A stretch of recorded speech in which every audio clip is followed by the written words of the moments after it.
to talk to you. I am so happy about this, Bill.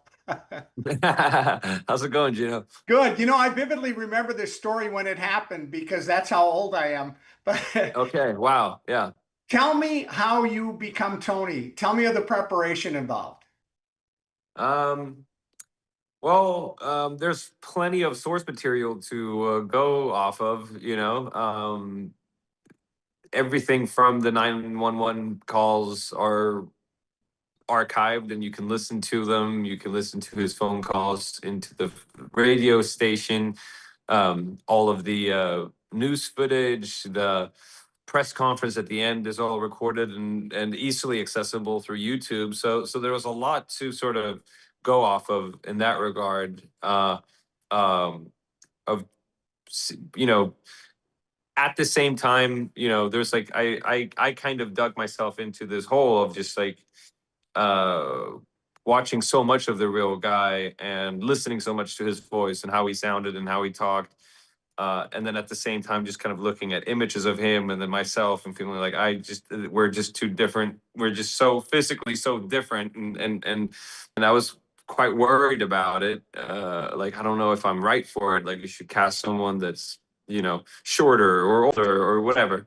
but Gus Van Sant was just like, listen, don't let it get in your way, like you can do this. And then of course, as we sort of as you leave, the real guy, and the prep for it and the research, and then you start embodying and performing the role becomes its own thing, and then that role is dictating the action and not the real guys. So thankfully, I mean, we reached that point in the very first day. I think it was like, okay, this is the Tony that we're doing, and it's not supposed to be an impersonation of the real guy, even though I do think we did a pretty good job of capturing the spirit of the real guy.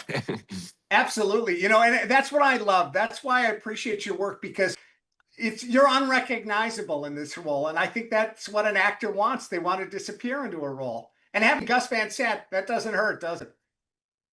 No, no, no, certainly, and yeah, it is. I think I've been fortunate, to I've been fortunate to play these type of characters that are very transformative, and whether it's a child eating clown or a 500-year-old vampire corpse, so then you really need to transform everything about yourself in order to do that, and I think that even though there's no prosthetics in this movie, I can still use the same muscles and trying to transform into the role of Tony, and it is just something that I find fun, and it's part of how I express myself as an actor, I think. Um, and then yeah, working with uh, a master like Gus Van Sant is just a privilege, not only the experience that he has in filmmaking, but also just the experience he has in life. He's a very intelligent, very thoughtful man, and I feel like I've learned a lot just by working with him. Well, I have to wrap. This is a big ask at the end.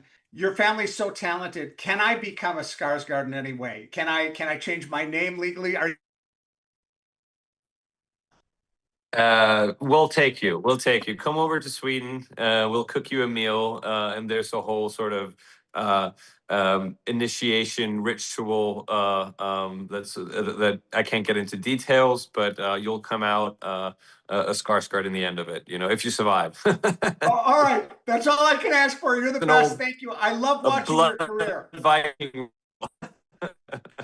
a blood ritual. Yeah. All All right. right. Thank Take care. you. All the best. Bye.